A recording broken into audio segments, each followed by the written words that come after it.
বিসমিল্লাহির রহমানির রহিম। প্রিয় কৃষক ভাইয়েরা, আসসালামু আলাইকুম। আমি কৃষিবিদ রাজা মোহাম্মদ মাসুম। আজকে আপনাদের সাথে যে বিষয়টি শেয়ার করব, সরিষা চাষের সাথে যারা জড়িত, আশা করি আপনারা উপকৃত হবেন। সরিষার সবচেয়ে ক্ষতিকর যে রোগটি অল্টারনেরিয়া ব্লাইট বা ধূসর দাগ রোগ নামেও পরিচিত, এই রোগ নিয়ে একটু আলোচনা করব। এই রোগ থেকে আপনারা কীভাবে আপনার ফসলকে রক্ষা করতে পারেন বা এই রোগ কীভাবে দমন করতে পারি আমরা, সেই বিষয়টি নিয়ে আলোচনা করব। তো এই রোগটি হচ্ছে মূলত ছত্রাকজনিত রোগ। তো এই রোগটি বাংলাদেশে কিন্তু এটি একটি এন্ডেমিক রোগ বলা হয়, অর্থাৎ যখনই সরিষা চাষ করবেন তখনই এটি মহামারী আকারে দেখা দিবে। এই রোগটি সৃষ্টি হয় দুইটি ছত্রাকের কারণে। যেমন এটি হচ্ছে অল্টারনেরিয়া ব্রাসিসি এবং অল্টারনেরিয়া ব্রাসিসি কোলা, এই ছত্রাক থেকে কিন্তু এই রোগের সৃষ্টি হয়। এই ছত্রাক কোথায় থাকে? এই ছত্রাক কিন্তু আমাদের যে বীজ আছে, বীজে থাকতে পারে এবং মাটিস্থ যে শস্য আছে, শস্যে অবস্থান করে। ঠিক আছে?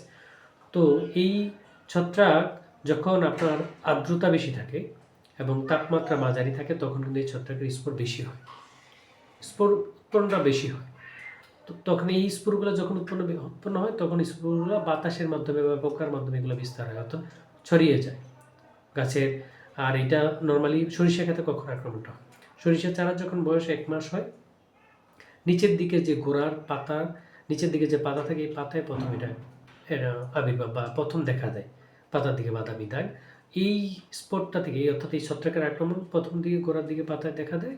এরপরে কিন্তু পুরো গাছে আস্তে আস্তে পাতা, ফুল, ফল এবং শাখা প্রশাখায় সব জায়গায় কিন্তু এই রোগ ছড়িয়ে পড়তে পারে। আর এই রোগ যখন পাতায় হয়, তখন কিন্তু পাতাটা কিন্তু আস্তে আস্তে হলুদ বর্ণ হয়ে যায়। পাতাটার কার্যক্রমে কিন্তু শেষ হয়ে যাচ্ছে, ধীরে ধীরে এটা নষ্ট হয়ে যাচ্ছে। আর পাতা যদি নষ্ট হয়ে যায় বা পাতা হলুদ হয়ে যাচ্ছে, পাতার কার্যকারিতা নষ্ট হয়ে যায়, তখন কিন্তু আলটিমেটলি আপনার গাছ থেকে কিন্তু ফলন আশা করা যাচ্ছে না, অর্থাৎ ফলনটা কমে যাবে। তো এই রোগটা কিন্তু কন্ট্রোল করা জরুরি। কীভাবে আমরা কন্ট্রোল করবো? আর এই রোগটা সবচেয়ে বেশি হয় আপনার জানুয়ারির প্রথম ভাগ থেকে ফেব্রুয়ারির প্রথম ভাগ পর্যন্ত। তখন কিন্তু এই রোগের আবির্ভাবটা বেশি হয় বা রোগটা বেশি দেখা যায় বাংলাদেশে। ঠিক আছে? তো এই সময়টাই কিন্তু এখন চলমান।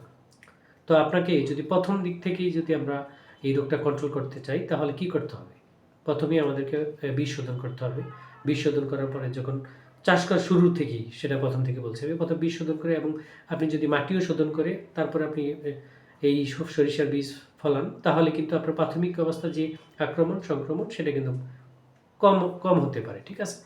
এরপরে আরেকটা আছে, যদি আপনার গাছের বয়স যখন 40 দিন হয়, তখন আপনি যদি ইফ্রোডিয়ন গ্রুপের ছত্রাকনাশক, সেটি 1 থেকে 2 বার যদি আপনি স্প্রে করে দেন, তাহলে কিন্তু পরবর্তী ঝাপগুলো যে আক্রমণ, সেটি কিন্তু কন্ট্রোল করা সম্ভব। এছাড়া সবচেয়ে যে ক্ষতিকর যে অবস্থা, বা যখন আমরা বলি যে যখন সরিষার প্রায় 80% ফুল ঝরে যায়, অর্থাৎ ফুল থেকে ফল হয়ে যায় যখন শেষের দিকে, এই সময়টা কিন্তু এখন চলমান। এই সময় যদি দেখবেন আপনার, এর আগে তো আমরা যেইভাবে আমরা স্প্রে কথা বললাম, এগুলো যদি করি, তাহলে কিন্তু আগের যে রোগের আক্রমণ, সেগুলো কিন্তু কন্ট্রোল করা পসিবল। এরপরে যখন পড হয়, অর্থাৎ ফল যখন আকার ধরে, এই ফলে যদি আক্রমণটা হয়, তখন কিন্তু আপনার ফলন কমে যাবে। ফল অনেক সময় চিটা হয়, যে বলে, এই চিটা হবে, ফলন কমে যাবে আলটিমেটলি। তো আপনি আগে সব কিছু কন্ট্রোল করে আসলেন, পরে শেষের দিকে যদি ফলে আক্রমণটা হয়, তাহলে কিন্তু ফলনটা শেষের দিকে এসে কমে যাবে। তখন আপনার কি করা উচিত? আপনার যখন এই সরিষা ক্ষেত্রে 80%-এর উপরে যখন দেখবেন ফুল ফলে পরিণত হয়েছে, অর্থাৎ ঝরে যায়, উপরের দিকে কিছু ফুল আছে যেগুলো ফলে পরিণত হতেও পারে অথবা শেষে ঝরে নাও হতে পারে। তো ফুল থাকা অবস্থায় কিন্তু কোনো ধরনের স্প্রে করা যাবে না।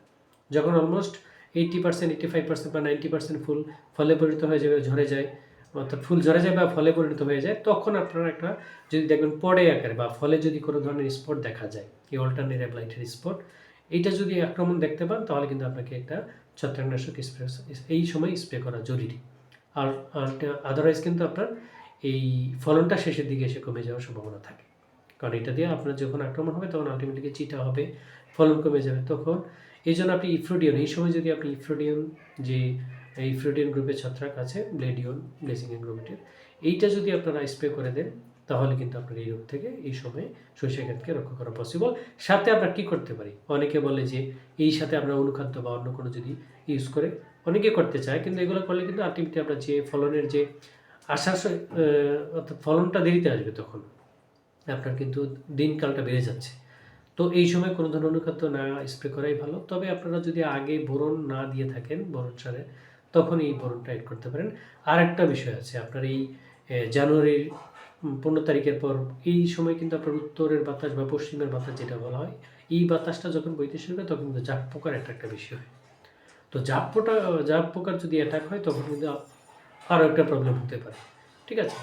তো এই সময় যদি আপনি সাথে ছত্রাকনাশকের সাথে ইমিডাক্লোপিডের একটি গ্রুপের কীটনাশকও স্প্রে করে দেন, তাহলে কিন্তু আপনার এই জাপ পোকা থেকে কন্ট্রোল, প্লাস হলো আপনার যে ছত্রাক যেটা পড়ে বা ফলে যে আক্রমণ অল্টারনেট ব্লাইটের, সেটা থেকেও আপনার ফসলকে রক্ষা করতে পারবেন। আলটিমেটলি আপনার ফলনটা যে আশানুরূপ ফলন পেতে যাচ্ছেন সেটা কিন্তু আপনারা পেতে পারেন।